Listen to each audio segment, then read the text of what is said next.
Item number 1, माननीय वित्त मंत्री श्रीमती निर्मला सीतारमन जी।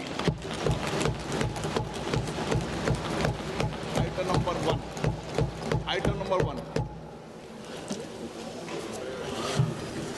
Sir, with your permission, I rise to lay on the table a copy each of the following papers, Hindi and English versions, under Article 281 of the Constitution, Report for 2026 to 2031, Volume 1, Main Report of the 16th Finance Commission. 2.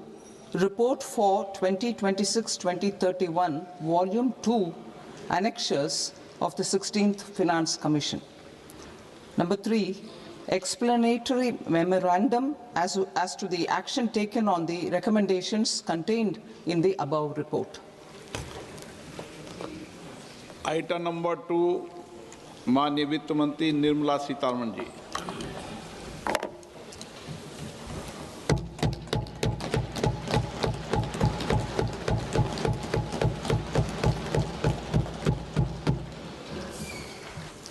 Honorable Speaker, sir, on the sacred occasion of Magh Purnima and the birth anniversary of Guru Ravidas, I present the budget for the year 2026-2027. Since we assumed office 12 years ago, India's economic trajectory has been marked by stability, fiscal discipline, sustained growth, and moderate inflation.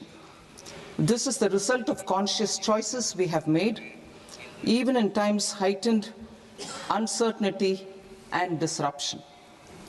Our government, led by Honorable Prime Minister Modi, has decisively and consistently chosen action over ambivalence, reform over rhetoric, and people over populism.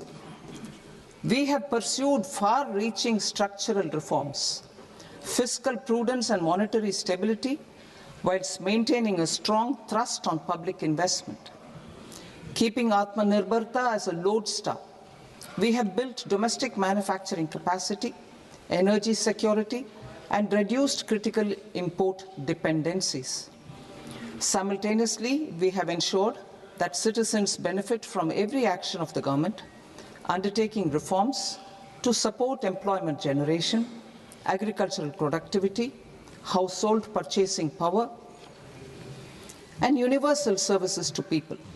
These measures have delivered a high growth rate of around 7% and helped us make substantial strides in poverty reduction and improvement in the lives of our people. Today, we face an external environment in which trade and multilateralism are imperiled and access to resources and supply chains are disrupted. New technologies are transforming production systems while sharply increasing demands on water, energy, and critical minerals. India will continue to take confident steps towards Vikasit Bharat, balancing ambition with inclusion. As a growing economy with expanding trade and capital needs, India must also remain deeply integrated with global markets, exporting more and attracting stable long-term investment.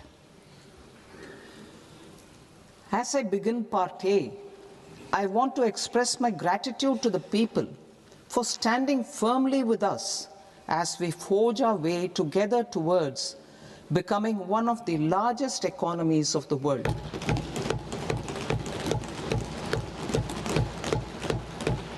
Our aim is to transform aspiration into achievement and potential into performance as we ensure that the dividends of growth reach every farmer, the scheduled caste, the scheduled tribes, the nomads, the youth, the poor, and the women.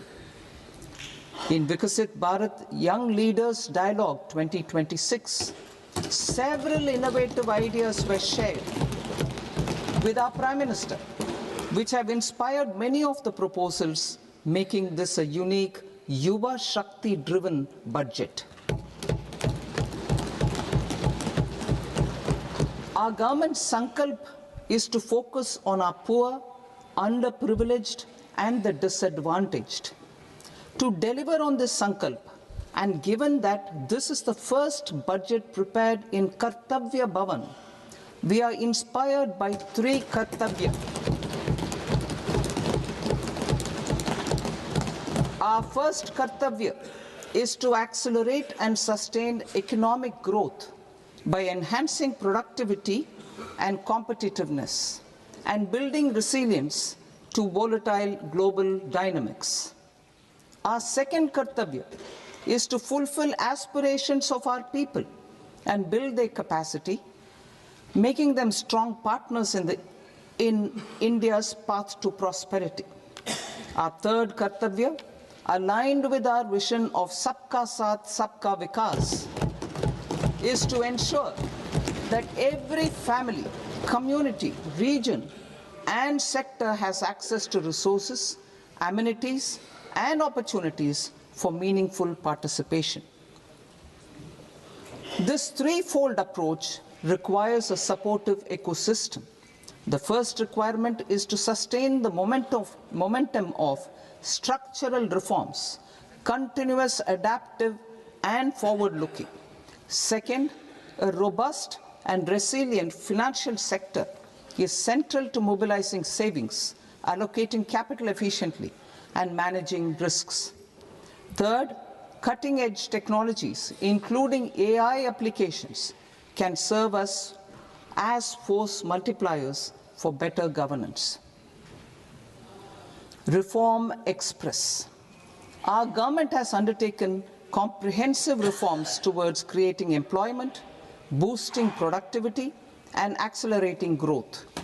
After the Prime Minister's announcement on Independence Day in 2025, over 350 reforms have been rolled out.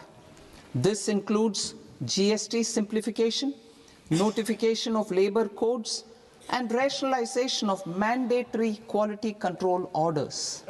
High-level committees have been formed, and in parallel, the central government is working with the state governments on deregulation and reducing compliance requirements. The Reform Express is well on its way and will maintain its momentum to help us fulfill our Kartavya. I now move to specific proposals. Under our first Kartavya, to accelerate and sustain economic growth, I propose interventions in 6 areas. 1. Scaling up manufacturing in 7 strategic and frontier sectors. 2. Rejuvenating legacy industrial sectors. 3. Creating champion MSMEs. 4. Delivering a powerful push for infrastructure. 5. Ensuring long-term security and stability. And 6. Developing city economic regions. Scaling up of manufacturing in 7 strategic and frontier sectors. Biopharma Shakti, meaning biopharma strategy for health advancement through knowledge, technology, and innovation. India's disease burden is observed to be shifting towards non-communicable diseases like diabetes, cancer, and autoimmune disorders. Biologic medicines are key to longevity and quality of life at affordable costs. To develop India as a global biopharma manufacturing hub,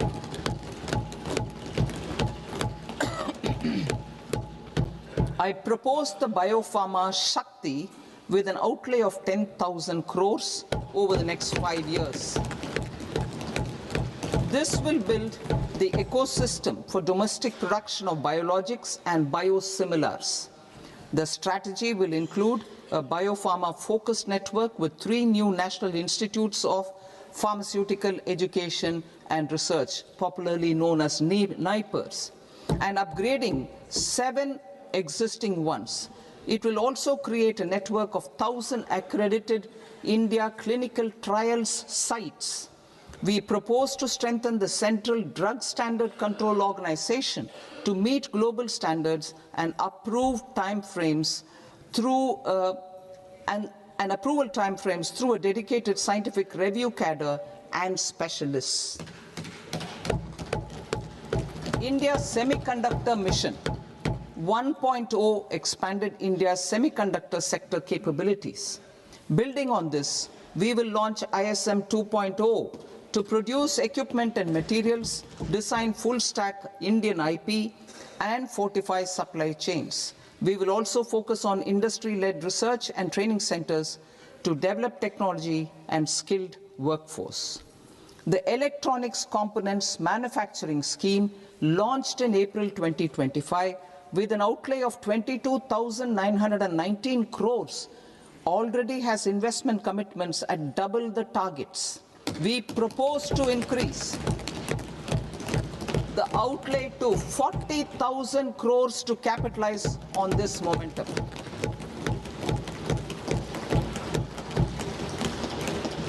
A scheme for rare earth permanent magnets was launched in 2025 November.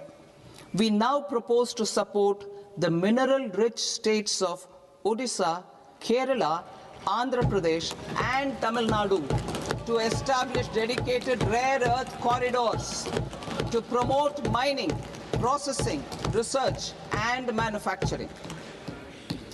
To enhance domestic chemical production and reduction import dependency and reduce import dependency, we will launch a scheme to support states in establishing 3 dedicated chemical parks through challenge route on a cluster-based plug-and-play model. Strong capital goods.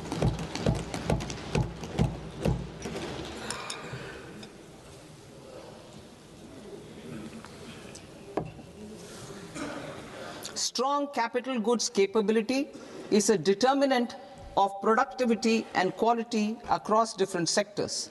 Towards building this capacity, I propose the following. High-tech tool rooms will be established by central public sector enterprises at 2 locations as digitally enabled automated service bureaus that locally design, test, and manufacture high-precision components at scale and at lower cost. 2. A scheme for enhancement of construction and infrastructure equipments will be introduced to strengthen domestic manufacturing of high-value and technologically advanced CIE. This can range from lifts in a multi-storied apartment or firefighting equipment in multiplexes, large or small, and to tunnel boring equipments for building metros and high-altitude roads. I also propose a scheme for container manufacturing to create a globally competitive container manufacturing ecosystem with a budgetary allocation of 10,000 crores over a 5-year period. For the labor-intensive textile sector, I propose an integrated program with 5 subparts. 1. The National Fiber Scheme for self-reliance in natural fibers, such as silk, wool, and jute, man-made fibers, and new-age fibers. Textile expansion and employment scheme to modernize traditional clusters with capital support for machinery, technology upgradation, and common testing and certification centers. 3. The National Handloom and Handicraft Program to integrate and strengthen existing schemes and ensure targeted support for weavers and artisans. Tex Eco Initiative to promote globally competitive and sustainable textiles and apparels. Samarth 2.0 to modernize the upgrade the textile skilling ecosystem through collaboration with industry and academic institutions. Further, I propose to set up mega textile parks in challenge mode. They can also focus on bringing value addition to technical textiles.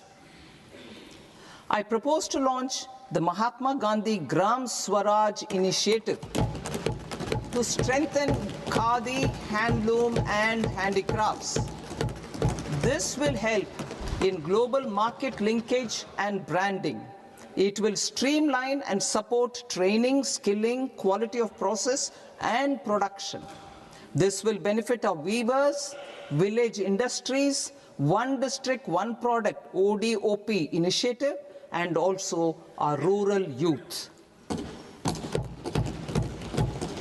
India has the potential to emerge as a global hub for high quality, affordable sports goods. I propose a dedicated initiative for sports goods that will promote manufacturing,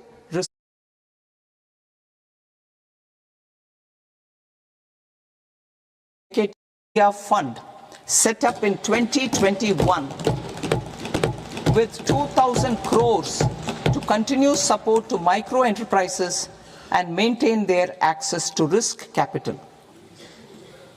Liquidity support. With TREDS, more than 7 lakh crore has been made available to MSMEs.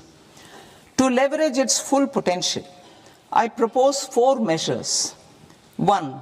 Mandate TREDS as the transaction settlement platform for all purchases from MSMEs by CPSEs, serving as a benchmark for other corporates. 2. Introduce a credit guarantee support mechanism through CGTMSE for invoice discounting on TREDS platform. 3. Link GEM with TREDS for sharing information with financiers about government purchases from MSMEs, encouraging cheaper and quicker financing.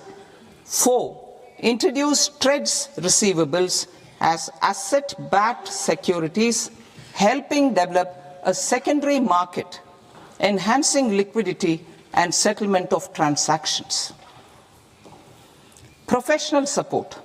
Government will facilitate professional institutions such as the ICAI, ICSI, ICMAI to design short-term modular courses and practical tools to develop a cadre of corporate mitras, especially in Tier 2 and Tier 3 towns. These accredited para-professionals will help MSMEs meet compliance requirements at affordable costs. Infrastructure.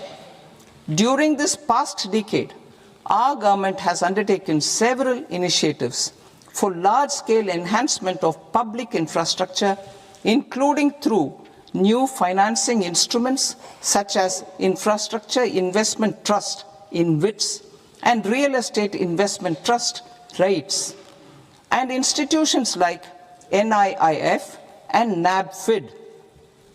We shall continue to focus on developing infrastructure in cities with over 5 lakh population, that is Tier 2, Tier 3 cities, which have expanded to become growth centers.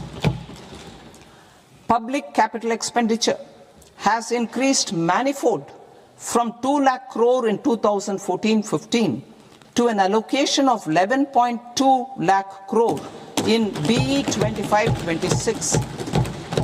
In this coming year, that is financial year 2026-27, I propose to increase it to 12.2 lakh crores to continue the momentum.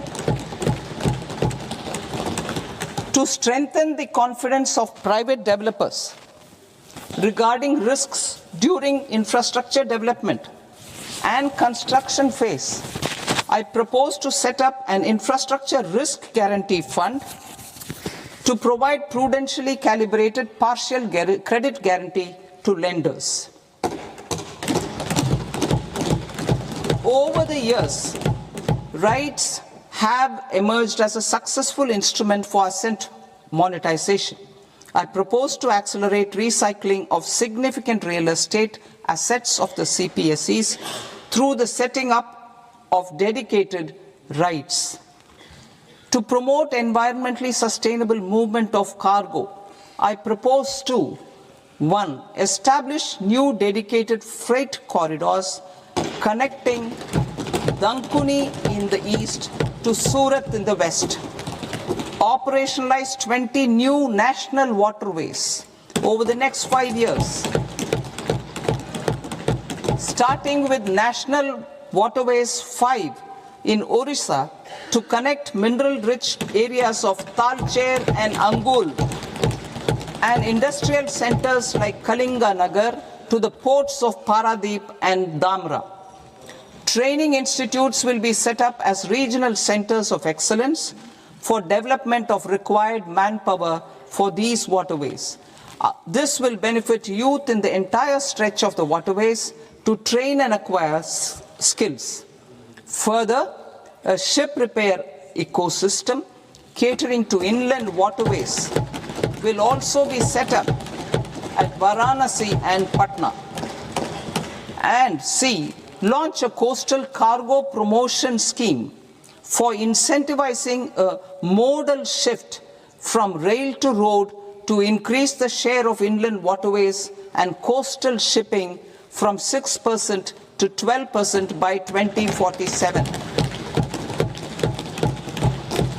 To enhance last mile and remote connectivity and promote tourism, I propose to give incentives to indigenize manufacturing of seaplanes.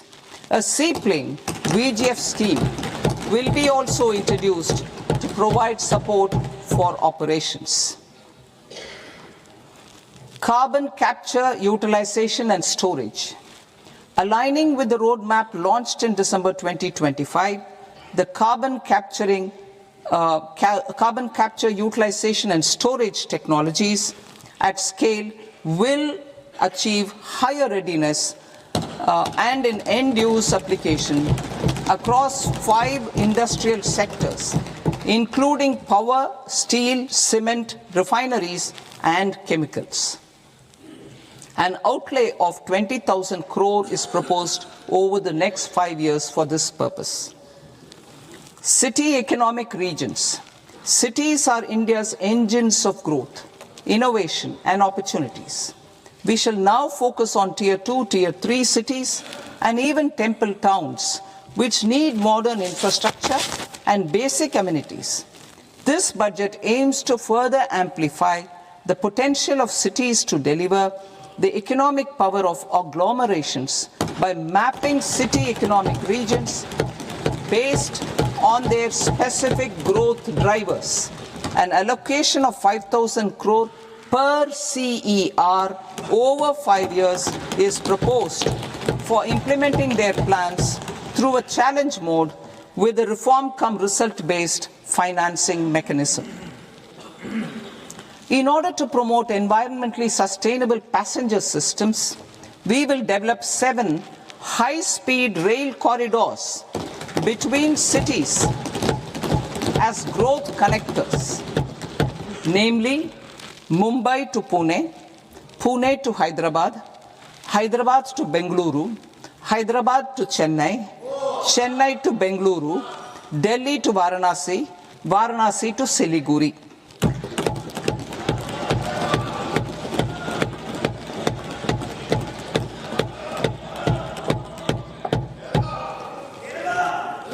Financial sector. The Indian banking sector today is characterized by strong balance sheet, historic highs in profitability, improved asset quality, and coverage exceeding 98% of villages in the country. At this juncture, we are well placed to futuristically evaluate the measures needed to continue on the path of reform-led growth of this sector. I propose setting up a high-level committee on banking for Vikasit Bharat. High-level committee on banking for Vikasit Bharat to comprehensively review the sector and align it with India's next phase of growth, while safeguarding financial stability, inclusion, and consumer protection. The vision for NBFCs for Vikasit Bharat has been outlined with clear targets for credit disbursement and technology adoption in order to achieve scale and improve efficiency in the public sector NBFCs. As a first step, it is proposed to restructure the Power Finance Corporation and Rural Electrification Corporation. I propose a comprehensive review of the foreign exchange management non-debt instruments rules to create a more contemporary, user-friendly framework for foreign investments consistent with India's evolving economic priorities. Corporate bond market. I propose to introduce a market-making framework with suitable access to funds and derivatives on corporate bond indices. I also propose to introduce total return swaps on corporate bonds. Municipal bonds. To encourage the issuance of municipal bonds of higher value by larger cities, I propose an incentive of 100 crore rupees for a single bond issuance. 100 crore rupees for a single bond issuance of more than 1,000 crore. The current scheme under Amrit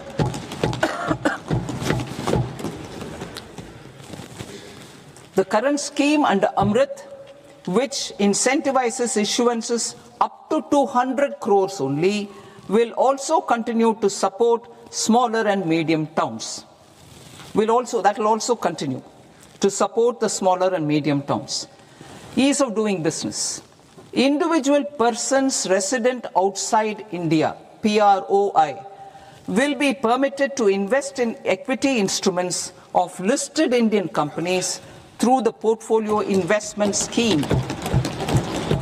It is also proposed to increase the investment limit for an individual PROI under the scheme from 5% to 10%, with an overall investment limit for all individual PROIs to 24% from the current 10%. Emerging technologies including AI.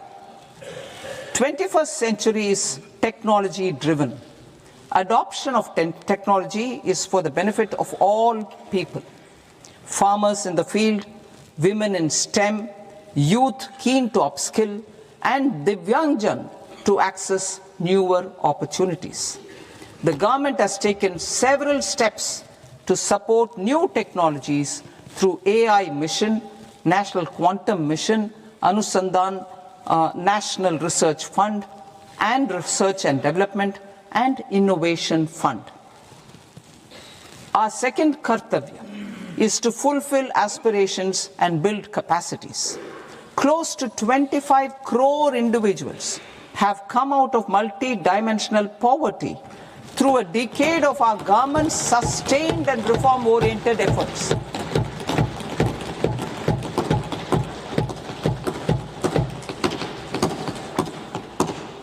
Our government has therefore decided to place a renewed emphasis on the service sector to provide a pathway to fulfilling aspirations of a youthful India with the following measures. I propose to set up a high-powered education to employment and enterprises standing committee to recommend measures that focus on services sector as a core driver of Vikasit Bharat. This will make us a global leader in services with a 10% global share by 2047. The committee will prioritize areas to optimize the potential for growth, employment, and exports. They will also assess the impact of emerging technologies, including AI, on jobs and skill requirements, and propose measures thereof. To create a range of skilled career pathways, a new range of skilled career pathways for our youth, I propose interventions in the following sectors. Health. Existing institutions for allied health professionals will be upgraded and new AHP institutions established in private and government sectors. This will cover 10 selected disciplines, including optometry, radiology, anesthesia, OT technology, applied psychology and behavioral health, and add 1 lakh AHPs over the next 5 years. A strong care system covering geriatric and allied care services will be built. A variety of NSQF aligned programs will be developed to train multi-skilled caregivers, combining core care and allied skills such as wellness, yoga, and operation of medical assistive devices. In the coming year, 1.5 lakh caregivers will be trained.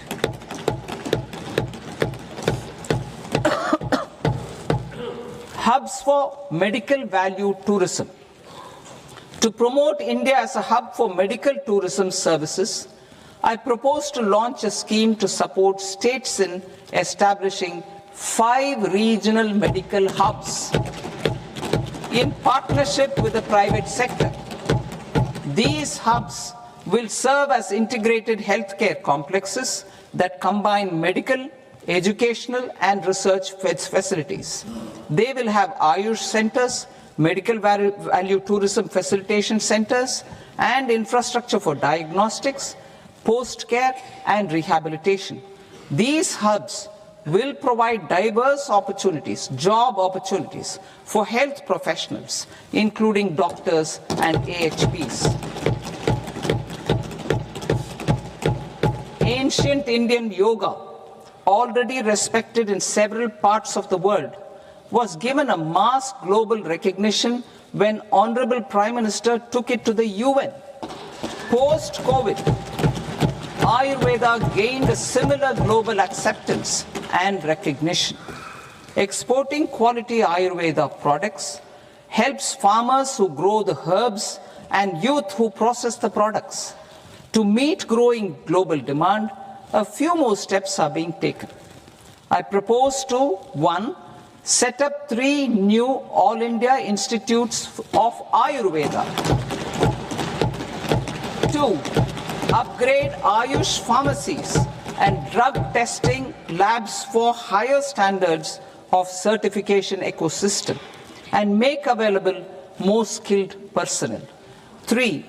Upgrade the WHO Global Traditional Medicine Center in Jamnagar to bolster evidence-based research, training, and awareness for traditional medicine. Animal husbandry. Livestock contributes to close to 16% of farm income, including of poor and marginal households.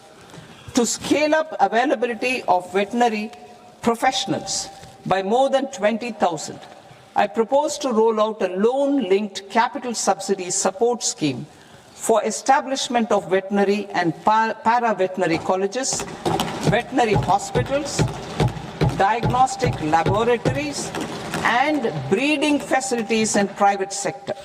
Collaboration between Indian and foreign institutions will also be facilitated. Orange economy. India's animation, visual effects, gaming and comics sector, AVGC sector, is a growing industry projected to require 2 million professionals by 2030. I propose to support the Indian Institute of Creative Technologies, Mumbai, in setting up AVGC content creator labs in 15,000 secondary schools all over the country and 500 colleges. The Indian design industry is expanding rapidly, and yet there is a shortage of Indian designers. I propose to establish, through Challenge Route, a new National Institute of Design to boost design education and development in the eastern region of India. Education. Our government will support states through Challenge Route in creating 5 university townships in the vicinity of major industrial and logistics corridors. These planned academic zones will host multiple universities, colleges, and research institutions, skill centers, and residential complexes. In higher education, STEM institutions, prolonged hours of study and laboratory work pose some challenges for girl students. Through VGF, Viability Gap Funding and capital support, one girls' hostel will be established in every district.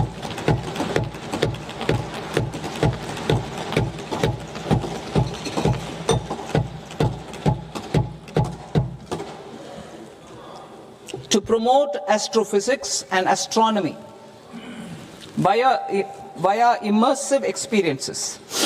4 telescope infrastructure facilities will be set up or upgraded. The National Large Solar Telescope, the National Large Optical Infrared Telescope, the Himalayan Chandra Telescope, and the Cosmos 2 Planetarium. Tourism. The tourism sector has the potential to play a large role in the employment generation, forex earnings, and expanding the local economy. I propose to set up a National Institute of Hospitality by upgrading the existing National Council for Hotel Management and Catering Technology. It will function as a bridge between academia, industry, and government. I also propose a pilot scheme for upskilling 10,000 guides in 20 iconic tourist sites through a standardized, high-quality, 12-week training course in hybrid mode in collaboration with the Indian Institute of Management. A national destination digital knowledge grid will be established to digitally document all places of significance, cultural, spiritual, and heritage. This initiative will create a new ecosystem of jobs for local researchers, historians, content creators, and technology partners. India has the potential and opportunity to offer world-class trekking and hiking experience. We will develop ecologically sustainable mountain trails in Himachal Pradesh, Uttarakhand, and Jammu Kashmir. Also in Araku Valley in the Eastern Ghats and Podigai Malai in the Western Ghats. Turtle trails along key nesting sites in the coastal areas of Odisha, Karnataka, and Kerala. And 3 bird watching trails along the Pulikat Lake in Andhra Pradesh, Tamil Nadu. It's on the border. Under the visionary leadership of Honorable Prime Minister, we established the International Big Cat Alliance in 2024. This year, India is hosting the first ever Global Big Cat Summit, where heads of governments and ministers from 95 range countries will deliberate on collective strategies for conservation. Heritage and culture tourism. I propose to develop 15 archaeological sites, including Lothal, Dholavira, Rakhi Gadi, Adichanallur, Sarnath, Hastinapur, and Leh Palace into vibrant experiential cultural destinations. Excavated excavated landscapes will be open to the public through curated walkways. Immersive storytelling skills and technologies will be introduced to help conservation labs, interpretation centers, and guides. The sports sector provides multiple means of employment, skilling, and job opportunities. Taking forward the systematic nurturing of sports talent which is set in motion through the Khelo India program earlier, I propose to launch a Khelo India mission to transform the sports sector over the next decade. The mission will facilitate an integrated talent development pathway supported by training centers which are foundational, intermediate, and elite levels. B, systematic development of coaches and support staff. C, integration of sports science and technology. D, competitions and leagues to promote sports culture and provide platforms. And E, development of sports infrastructure for training and competition. Our third Kartavya aligns with our vision of Sabka Saath, Sabka Vikas towards Vikasit Bharat. This requires targeted efforts for 1. Increasing farmer incomes through productivity enhancement and entrepreneurship, with special attention to small and marginal farmers. B. Empowering Divyangjan through access to livelihood opportunities, training, and high-quality assistive devices. C. Empowering the vulnerable to access mental health and trauma care. D. Focus on the Purvodaya states and the Northeast region to accelerate development and employment opportunities. Fisheries. We will undertake initiatives for integrated development of 500 reservoirs and Amrit Sarovars. 2. Strengthen the fisheries value chain in coastal areas and enable market linkages involving startups and women-led groups together with fish farmer producer organizations. Animal husbandry. To provide quality employment opportunities in rural and peri-urban areas, we will support the animal husbandry sector in entrepreneurship development through A. A credit-linked subsidy program. B. Scaling up and modernization of livestock enterprises. C. Enhanced creation of livestock, dairy, and poultry. Enhanced creation of livestock, dairy, and poultry-focused integrated value chains. And D. Encourage creation of livestock farmer-producer organizations. High-value agriculture. To diversify farm outputs, increase productivity, enhance farmers' incomes, and create new employment opportunities, we will support high-value crops such as coconut, sandalwood, cocoa, cashew in the coastal areas, agar trees in Northeast, and nuts such as almonds, walnuts, and pine nuts in our hilly regions. All of them will be supported. India is the world's largest producer of coconuts. About 30 million people, including nearly 10 million farmers, depend on coconuts for their livelihood. To further enhance competitiveness in coconut production, I propose a coconut promotion scheme to increase production and enhance productivity through various interventions, including replacing and non-productive trees with new saplings or plants or varieties in major coconut growing states.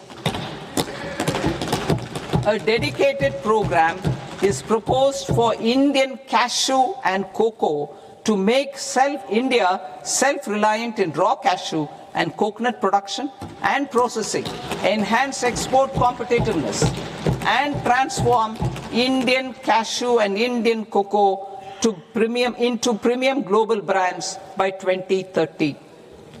Sandalwood. Sandalwood is closely linked to India's social and cultural heritage. Our government will partner with state governments to promote focused cultivation and post-harvest processing to restore the glory of the Indian sandalwood ecosystem, to rejuvenate old, low-yielding orchards and expand high-density cultivation of walnuts, almonds, and pine nuts. We will support a dedicated program to enhance farmer incomes and in bringing value addition by engaging youth.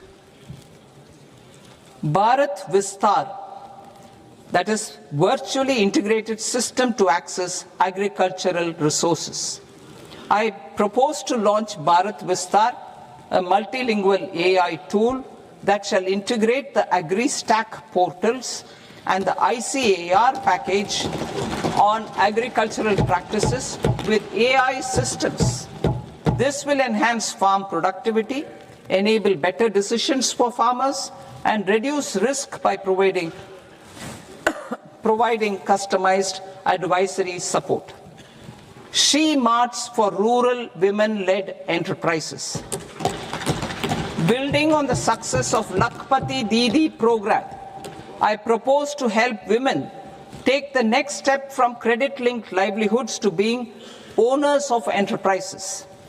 Self-help entrepreneur, She Marts will be set up as community-owned retail outlets within the cluster-level federations through enhanced and innovative financing instruments. Empowering Divyangjan. Divyangjan Kaushal Yojana. Information technology, AVGC sectors, hospitality and food and beverages sectors often offer task-oriented and process-driven roles which are suitable for Divyangjan. We will ensure dignified livelihood opportunities through industry-relevant and customized training specific to each Divyangjan group. Divyang Sahara Yojana. Timely access to high-quality assistive devices for all eligible Divyangjan is a fundamental need.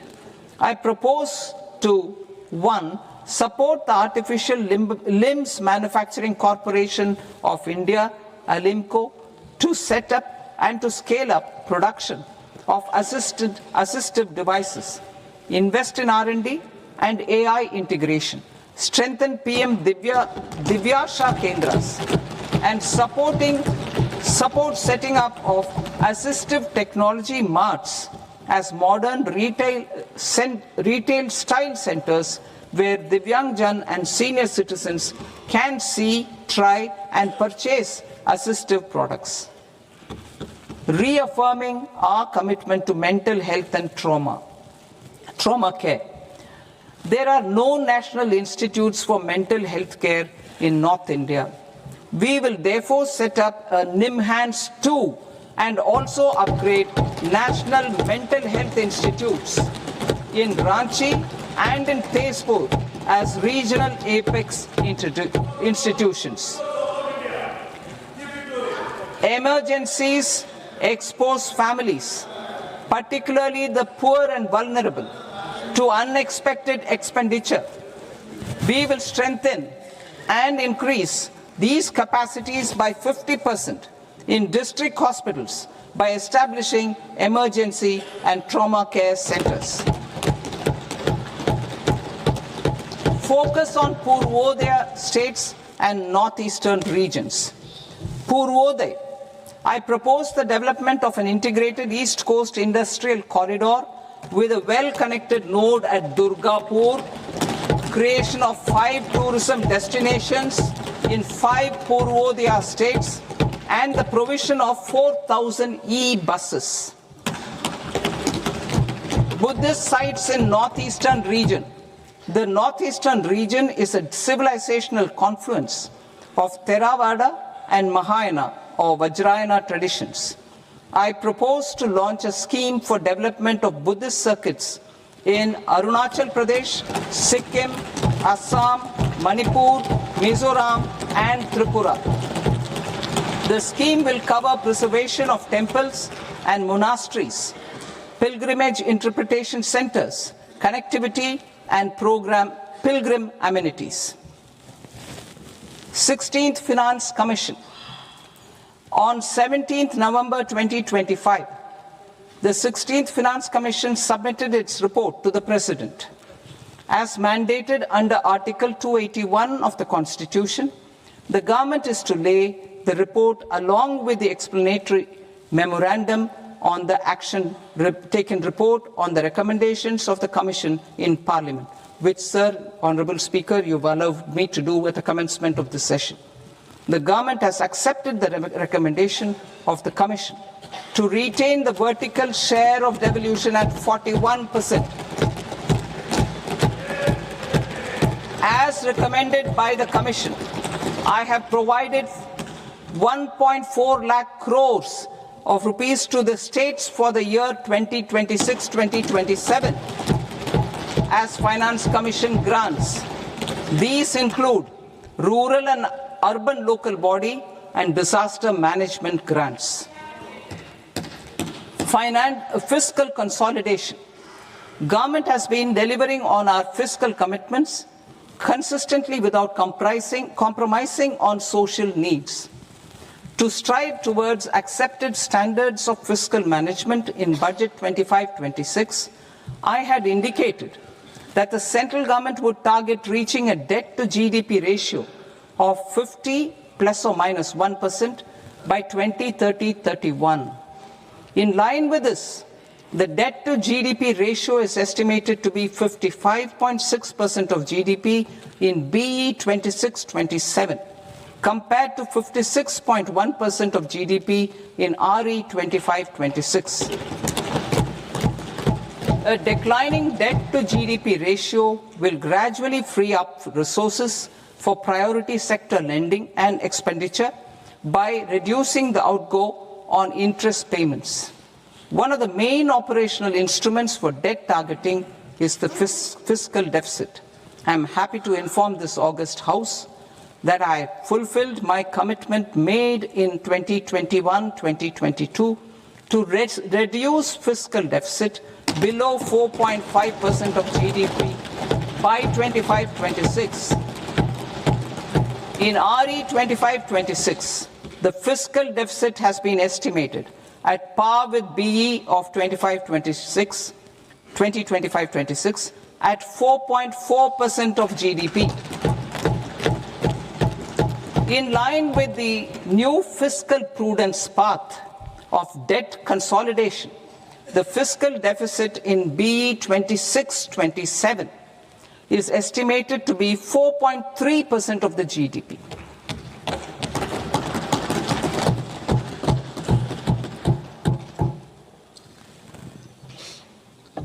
The revised estimates of the non-debt receipts are 34 lakh crore rupees, of which the centre's net tax receipts are 26.7 lakh crore. The revised estimate of the total expenditure is 49.6 lakh crore rupees, of which the capital expenditure is about 11 lakh crores. Budget estimates 2026 to 2027. Coming to 26-27, the non-debt receipts and the total expenditure are estimated as 36.5 lakh crore and 53.5 lakh crore respectively. The centre's net tax receipts are estimated at 28.7 lakh crore rupees. To finance the fiscal deficit, the net market borrowings from dated securities are estimated at 11.7 lakh crore rupees. The balance financing is expected to come from small savings and other sources. The gross market borrowings are estimated at 17.2 lakh crore rupees. I'll now move to Part B. Part B, direct taxes.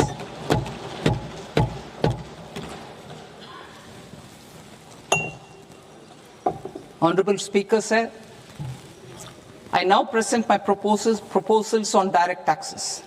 New Income Tax Act. In July 2024, I announced a comprehensive review of the Income Tax Act 1961. This was completed in a record time, and the Income Tax Act 2025 will come into effect from 1st April 2026. The simplified income tax rules and forms will be notified shortly, giving adequate time to taxpayers to acquaint themselves with its requirements. The forms have been redesigned such that ordinary citizens can comply without difficulty. Ease of living. I propose that any interest awarded by the Motor Accident Claims Tribunal to a natural person will be exempt from income tax, and any TDS on this account will be done away with. I propose to reduce TCS rate on the sale of overseas tour program package from the current 5% and 20% to 2% without any stipulation of amount. I propose to reduce TCS rate for pursuing education and for medical purposes under the Liberalized Remittance Scheme, popularly known as LRS, from 5% to 2%. Supply of manpower services is proposed to be specifically brought within the ambit of payment to contractors for the purpose of TDS to avoid ambiguity. Thus, TDS on these services will be at the rate of either 1% or 2% only. I propose a scheme for small taxpayers wherein a rule-based automated process will enable obtaining a lower or nil deduction certificate instead of filing an application with the assessing officer. For the ease of taxpayer holding securities in multiple companies, I propose to enable depositories to accept Form 15G or Form 15H from the investor and provide it directly to various relevant companies. I propose to extend time available for revising returns from 31st December to up to 31st March with the payment of a nominal fee. I also propose to stagger the timeline for filing of tax returns. Individuals with ITR 1 and ITR 2 returns will continue to file till 31st July, and non-audit business cases or trusts are proposed to be allowed time till 31st August. TDS on sale of immovable property by a non-resident is proposed to be deducted and deposited through resident buyers and his or her PAN-based challan instead of requiring a TAN, which is a temporary accounting number. To address practical issues of small taxpayers like students, young professionals, tech employees, relocated NRIs, and such others, I propose to introduce a one-time 6-month foreign asset disclosure scheme for these taxpayers to disclose income or assets below a certain size. This scheme would be applicable for two categories of taxpayers, namely, A, who did not disclose their overseas income or assets, and B, who disclosed their overseas income and or paid due tax but could not declare the asset acquired. For category A, the limit of undisclosed income or asset is proposed to be up to 1 crore rupees. They need to pay 30% of fair market value of asset or 30% of undisclosed income as tax and 30% as additional income tax in lieu of penalty, and would thereby get immunity from prosecution. For category B, asset value is proposed to be up to 5 crore rupees. Here, immunity from both penalty and prosecution will be available with a payment of fee of 1 lakh rupees. Rationalizing penalty and prosecution. Multiplicity of proceedings are hindrance to the ease of doing business. I propose to integrate assessment and penalty proceedings by way of a common order for both. There will be no interest liability on the taxpayer on the penalty amount for the period of appeal before the first appellate authority, irrespective of the outcome of appeal process. Further,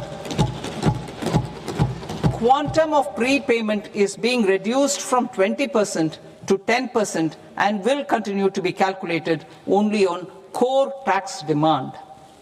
As an additional measure for reducing litigation, I propose to allow taxpayers to update their returns even after reassessment proceedings have been initiated, and an additional 10% tax rate over and above the rate applicable for the relevant year. The assessing officer will then use only this updated return in his proceedings.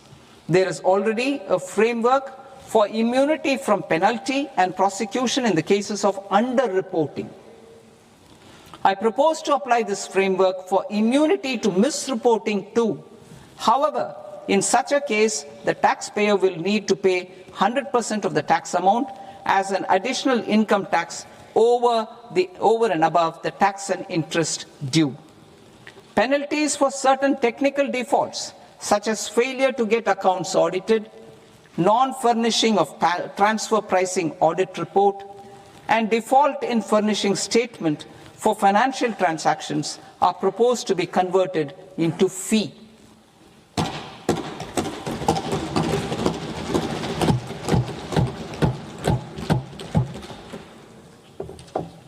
I propose to rationalize prosecution framework under Income Tax Act while maintaining a careful balance for deterrence in some serious offence.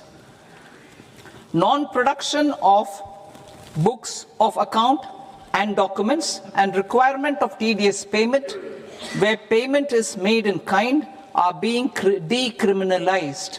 Further, minor offences will attract fine only. The remaining prosecutions will be graded commensurate with the quantum of offence. They will entail only simple imprisonment with maximum imprisonment reduced to 2 years and power to courts to convert even those into fines. There is no penalty. There is no penalty presently for non-disclosure of non-immovable foreign assets with aggregate value less than 20 lakh rupees. I propose to also provide them with immunity from prosecution with retrospective effect from 1/10/2024.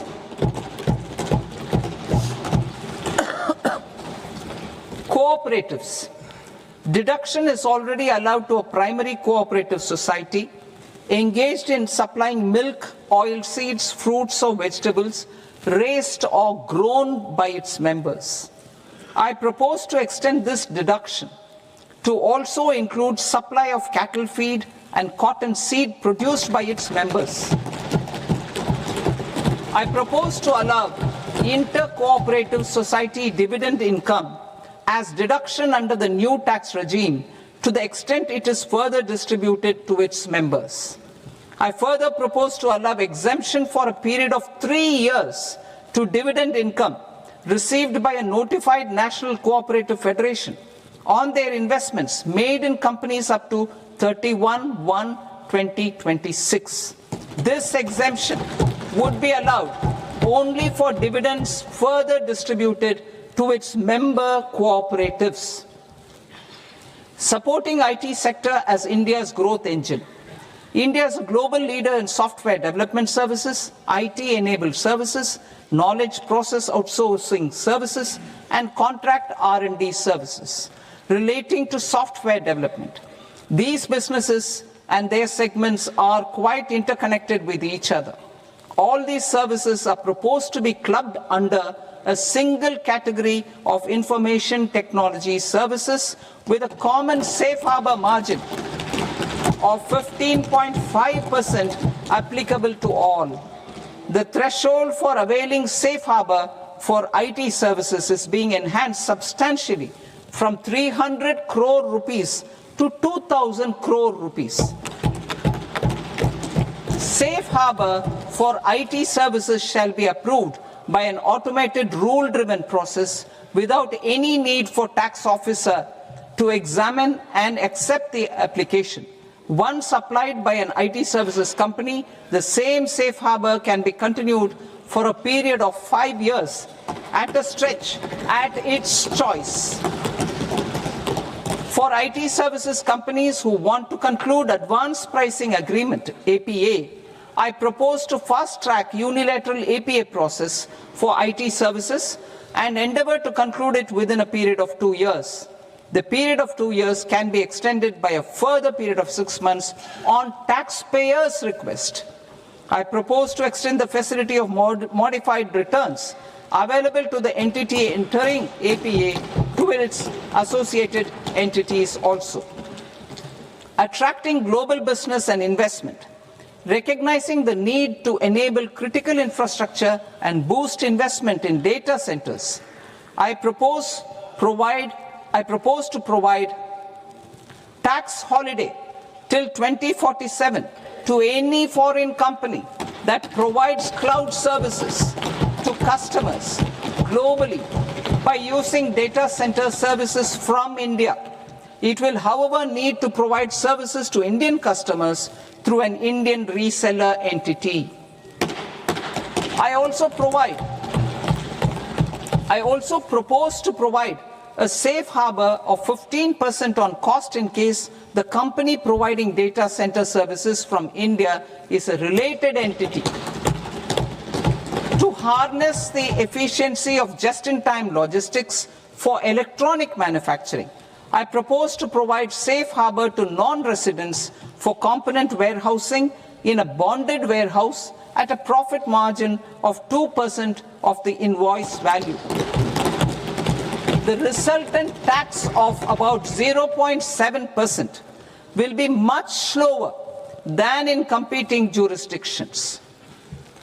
To provide fillip to toll manufacturing in India, I propose to provide exemption from income tax for 5 years to any non-resident who provides capital goods, equipment, or tooling to any toll manufacturer in a bonded zone.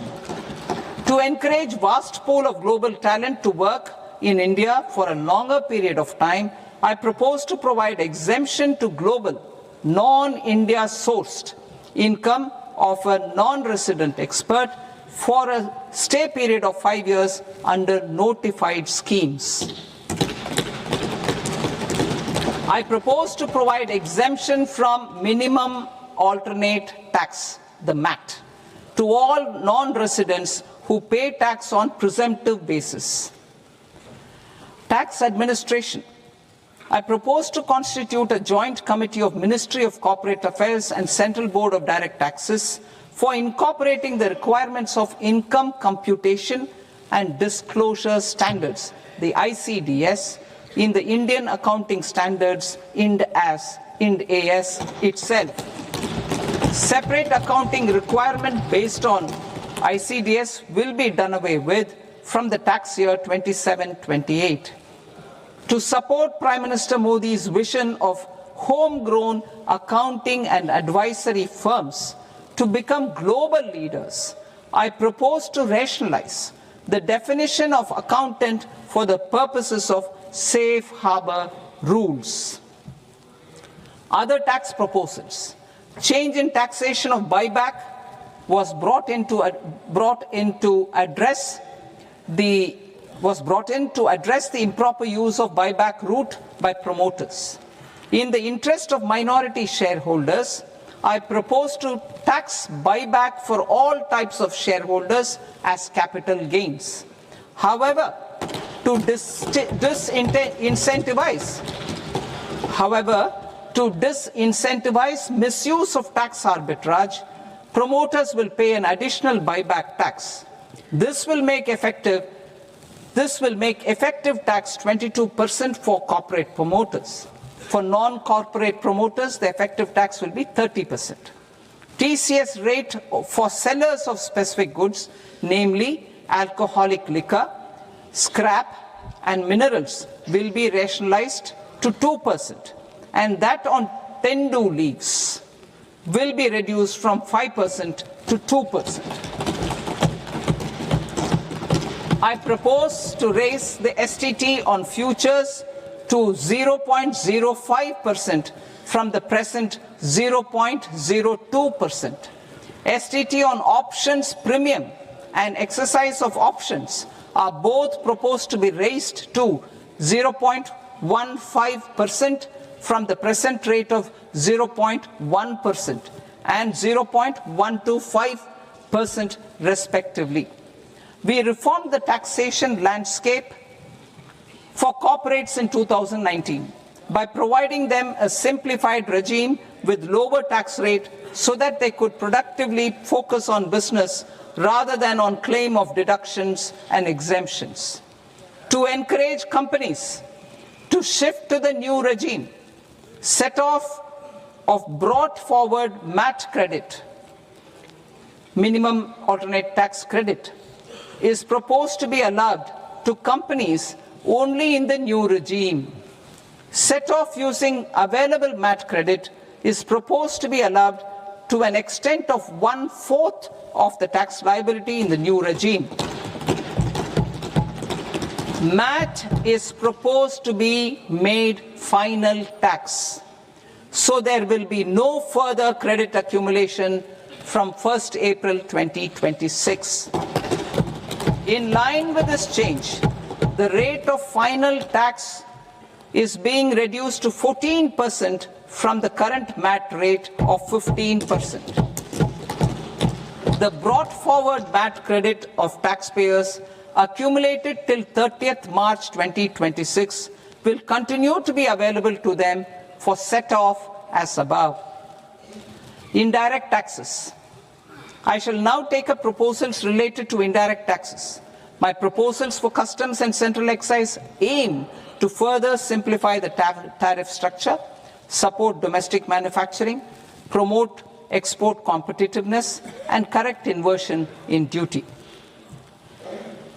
To continue weeding out long-continuing customs duty exemptions, I propose to remove certain exemptions on items which are being manufactured in India or where the imports are negligible. Similarly, to further simplify the process of ascertaining the rate of duty applicable on a particular item, I propose to incorporate certain effective rates in various customs notifications to the tariff schedule itself. I shall now take up sector-specific proposals. Promotion of exports of marine, leather, and textile products. I propose to increase the limit for duty-free imports of specified inputs used for processing seafoods for export from the current 1% to 3% of FOB value of the previous year's export turnover. I also propose to allow duty-free imports of specified inputs, which is currently